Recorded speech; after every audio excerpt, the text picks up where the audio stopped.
explicar en el fin de semana con los que estén pendientes. El tema que vamos a ver hoy es el tejido nervioso. ¿Ustedes han visto nervioso ya en anatomía o en fisiología? No, de nada. Bueno, sí, no dejen digamos, de dimensionar que en esta materia lo que vemos nosotros es histología, o sea, siempre son estructuras. Después esto lo asocian a la parte de fisiología, pero obviamente que se van sumando los conocimientos de todos los temas. Pero sí es importante que entiendan qué es el tejido nervioso, o sea, qué función cumple el tejido nervioso. A ver, ¿qué dicen ustedes? Transmitir impulso. ¿Qué sería transmitir un impulso? Ahí me gusta más, transmitir una orden. ¿Y la orden de quién?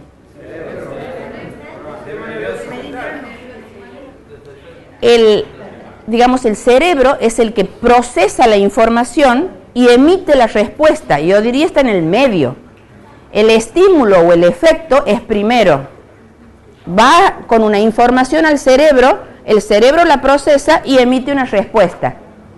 Esa primera información, en general se llaman nervios sensitivos y motores, los que vuelven con la respuesta. Pueden ser de distintos tipos los estímulos que se reciben o de afuera o del mismo organismo. A ver, imaginemos que estímulos necesitan respuesta. Calor, que se queme. Todo, si ustedes lo analizan, tiene que ver con una protección, con una supervivencia. El organismo trata de protegerse ante cualquier adversidad que le pueda dañar o que lo pueda matar. Entonces, todas son respuestas de supervivencia. Por ejemplo, si se quema, es un efecto que puede ser nocivo para la piel, entonces uno tiende como a retraer. Esa respuesta la procesa el cerebro y ejecuta la acción que es el de la... Esos serían estímulos adversos externos. Pero ¿cuál podría ser un estímulo interno que también actúa el sistema nervioso? ¿De qué? Voluntaria. ¿Y las involuntarias, por ejemplo, cuál? El movimiento intestinal para evacuar todo lo que tenga el contenido que se supone que es un proceso de depuración o de eliminación. Los latidos del corazón, la respiración, todo eso es involuntario, pero lo que nos diferencia de los seres inferiores es justamente el procesamiento de la parte intelectual, la parte de la inteligencia, que también está referida a una acción del tejido nervioso. Solo que en eso hay procesos mentales mucho más complejos que incluso hasta el día de hoy no se saben evaluar exactamente qué hace que se genere una respuesta o la otra. Se estudian mucho las conductas, las reacciones, el carácter, el temperamento o las patologías que producen esas alteraciones pero todo tiene que ver con la corteza cerebral. La diferencia de una persona del ser superior y de los inferiores, desde el punto de vista anatómico, ¿cuál es? Desde el punto de vista, o sea, el razonamiento, la inteligencia. Y desde el punto de vista anatómico, ¿qué está asociado a la inteligencia de una persona? Cerebro. ¿Y qué parte del cerebro? No, en el izquierdo y en el derecho hay centros que responden a determinadas funciones. Pero si uno compara, lo que tiene son los pliegues. Y esos pliegues aumentan la superficie y por lo tanto son los que diferencian de los seres más inferiores y estarían en todos esos las actividades que diferencian en lo que hace la inteligencia, la capacidad de razonamiento. Si ustedes se ponen a analizar, el ser humano que tiene la inteligencia y que lo diferencia de los seres inferiores es el único capaz de modificar la naturaleza. Y eso lo hacen los procesos mentales más evolucionados. Ustedes si se ponen a comparar aún con el animal más desarrollado, no es capaz de modificar la naturaleza para beneficio propio. En cambio, el ser humano sí. Por ejemplo, ha hecho la vestimenta, ha hecho la casa con mayor confort, todo eso lo ha hecho la inteligencia en un ser superior. No lo hace el animal que lo tiene que proteger el medio ambiente o muere por una selección natural y solo se puede sobrevivir aquel que tenga las condiciones dadas por la naturaleza para que pueda sobrevivir, como es el caso de los que tienen pieles en el caso del frío o los que tienen más grasa donde hay poca agua, etcétera, el de los camellos, eso. ¿Lo sacó?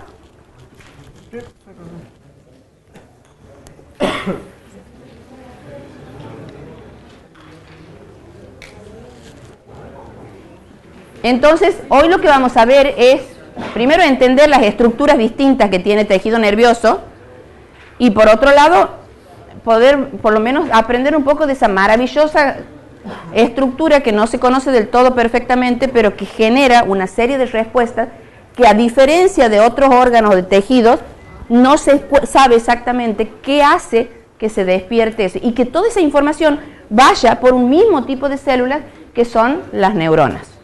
O sea, aquí la vedette, digamos, del tejido nervioso es la neurona. La neurona es la unidad funcional. ¿Qué significaba que sea la unidad funcional? Que era la menor estructura que tiene la función del todo. En histología ustedes van a ver que en muchos tejidos se da lo que se llama la teoría de minimalista, o sea que la célula más chiquita tiene la misma función que el todo. Cosa que antes, hace muchos años, cuando no se podía estudiar en tanto detalle, se creía que si vos fraccionabas ese conjunto, ese tejido, no tenía la misma función y la perdía. Hoy se ha visto que cada una de esas células cumple la misma función que todo el conjunto. Lo que pasa con la célula la cardíaca, la muscular, etc. Bueno, ahora sí empezamos. La función más importante de este tejido es la de transmitir los impulsos nerviosos por todo el organismo. Todas estas señales que hemos hablado antes son impulsos nerviosos, que van en un sentido o en el otro, pero es impulso nervioso por todo el organismo.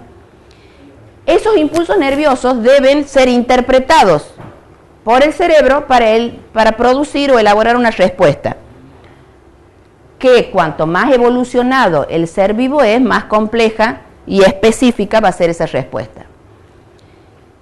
En esos estímulos, en esos impulsos está tanto el estímulo interno como el externo. El interno sería el mantenimiento de los órganos vitales, como puede ser el corazón, la digestión, el ritmo respiratorio, etc. Y lo que nos diferencia, que hemos dicho, de los seres superiores es justamente las funciones que tienen que ver con el razonar, aprender, memoria, sentimientos e inteligencia. Todos esos procesos que parecen tan variados y distintos son producidos, el estímulo y la respuesta, por un impulso nervioso.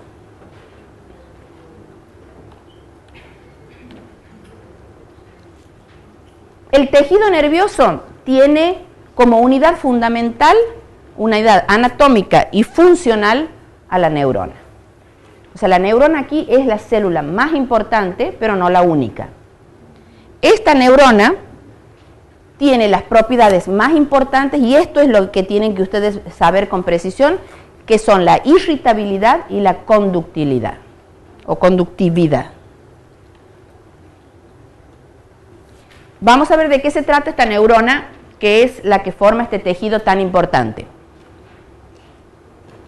Es, digamos, de aspecto, ustedes más o menos la conocen, que tiene esa forma estrellada, donde vemos la parte superior, que se llama cuerpo, y la parte inferior, que se llama axón, que es una cola alargada. En el cuerpo, en la parte superior, vemos unas prolongaciones que se llaman dendritas. Ese axón, que es una cola larga, que generalmente está en proporción mucho más larga que el cuerpo, es en general una, y tiene en el extremo inferior una serie de prolongaciones que se llaman telodendritas, que forman lo que lleva el nombre de telodendrón. Como hemos dicho que esto es un impulso, imagínense que es una corriente eléctrica que tiene una dirección.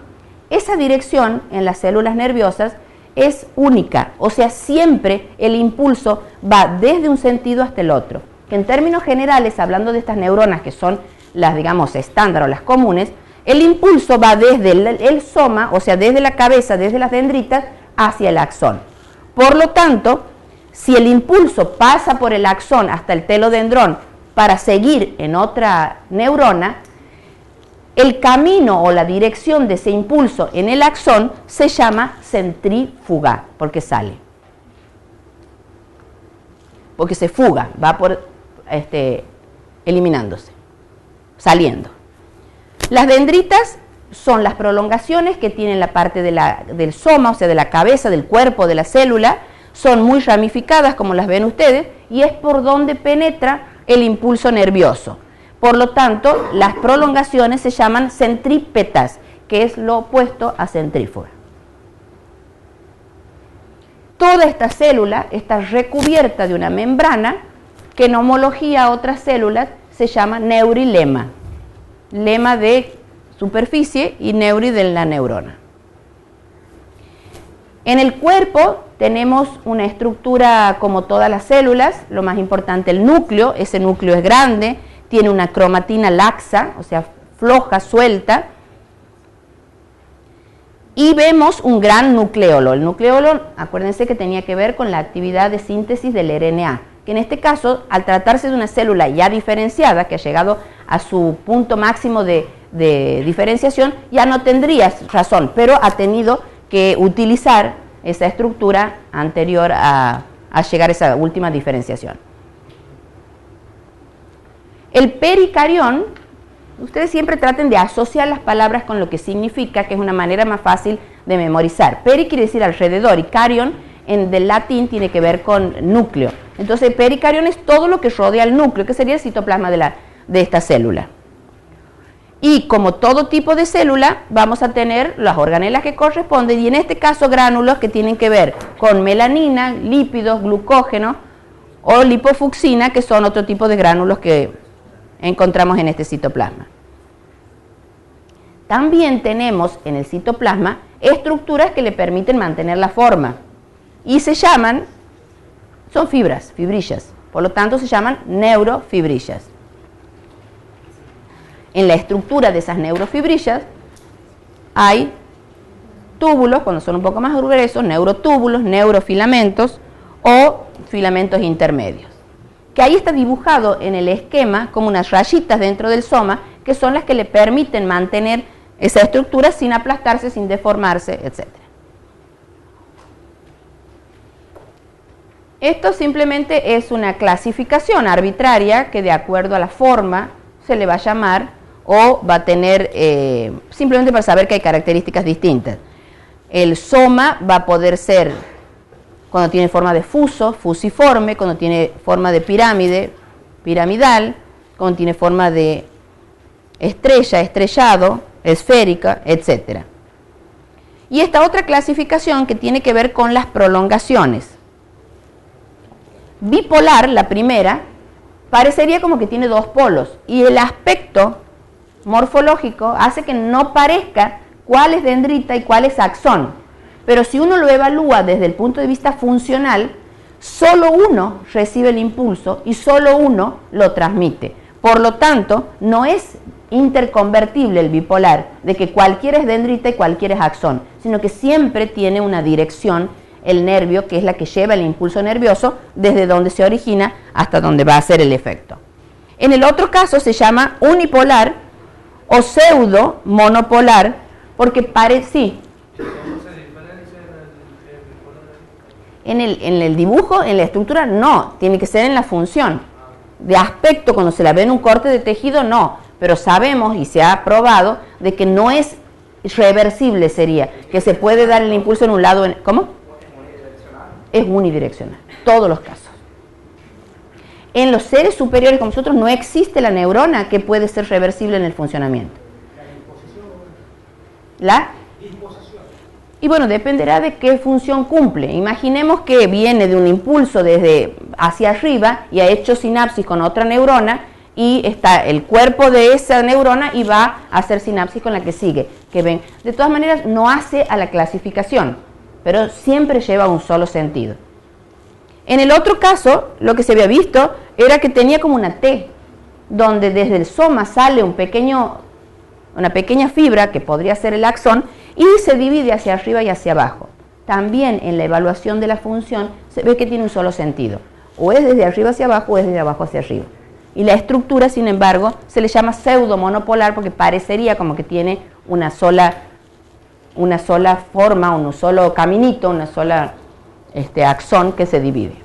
La otra, la multipolar es por muchos polos. ¿Y cuál sería el polo en este caso del tercero? Que las fibrillas tienen, o las dendritas, tienen en varios puntos del soma.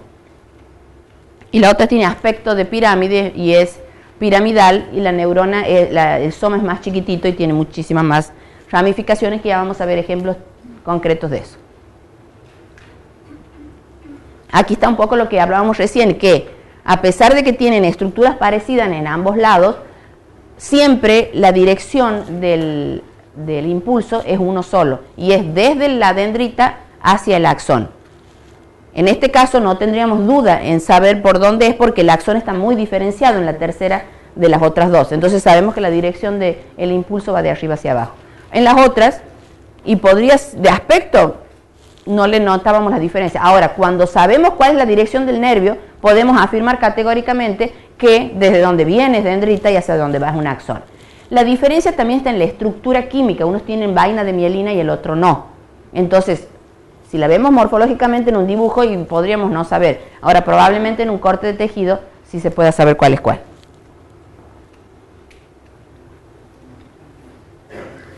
Entonces, repasando esto, la clasificación de acuerdo a las prolongaciones, vamos a poder tener las unipolares. Aquí habíamos puesto esto. Tienen una sola prolongación de doble sentido que actúa a la vez como dendrita y como axón. No existen en los seres humanos. Eso no está en el apunte, creo, pero no es tan importante. Y los bipolares tienen dos prolongaciones. Una actúa como dendrita y la de salida que actúa como axón. Y se las encuentra asociadas a receptores en la retina y en la mucosa olfatoria. Y estas pseudos monopolares es la que decíamos que tiene como aspecto de una letra T, que desde el cuerpo sale una prolongación que se bifurca y se comporta un cono como axón, y en los otros extremos es el que recibe la señal, o sea que funciona como una dendrita y transmite el impulso. Y en este caso, donde hay una prolongación primera y una bifurcación posterior, el impulso no pasa por el cuerpo, no pasa por el soma. Es el caso, por ejemplo, de las neuronas sensitivas de los ganglios nerviosos o espinales.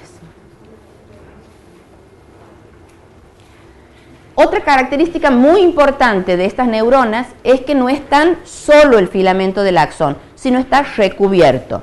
Esa cobertura, parecido a lo que es la fundita de los cables, se llama vaina de mielina. Es importante que sepan que diferenciar estructuralmente o histológicamente en el sistema nervioso central, que es la abreviatura de NC, del sistema nervioso periférico. En el central tenemos las células que forman, son oligodendrocitos, y están esos enrollados como una espiral, que sería el dibujito. En el sistema nervioso central tienen esta estructura que están enrolladas como en espiral, y las células que lo forman son los oligodendrocitos. En cambio, en el periférico son células de Schwann y no tienen, más parece esta estructura. Los cuerpos son aplanados de las células y no es tanto como este ejemplo de enrollados como espiral. En esa vaina de mielina no es continua,